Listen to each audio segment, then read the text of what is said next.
బాలు వాళ్ళ ఫ్రెండ్ రాజేష్తో కలిసి లంచ్ చేయడానికి కూర్చుంటాడు. ఇక బాలు తన లంచ్ బాక్స్ ఓపెన్ చేసి చూసేటప్పటికి దాంట్లో ఒక బాక్స్లో రైస్, ఇంకో బాక్స్లో పల్లీలు పచ్చిమిరపకాయలు ఉండడం చూసి ఒక్కసారిగా షాక్ అవుతాడు. ఇక అప్పుడు రాజేష్ బాలుని, ఈరోజు నీకు మీనాకు ఏమైనా గొడవైందా అని అడుగుతాడు.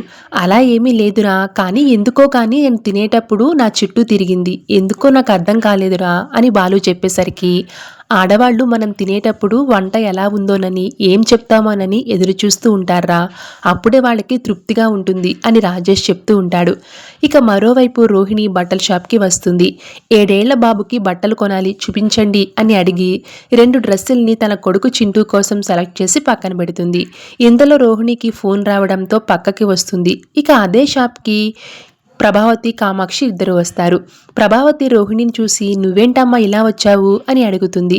ఇంతలో ఆ షాప్లో ఒక అతను రోహిణి సెలెక్ట్ చేసిన 2 డ్రెస్సుల్ని ప్యాక్ చేసి తీసుకుని వచ్చి, మేడం మీ కొడుక్కి మీరు చాలా మంచి బట్టలు తీసుకున్నారు అంటూ ఆ బట్టల్ని రోహిణి చేతుల్లో పెడతాడు. ఇక అప్పుడు ప్రభావతి, ఏంటి కొడుకా అంటూ ఒక్కసారిగా షాక్ అవుతుంది. Thanks for watching.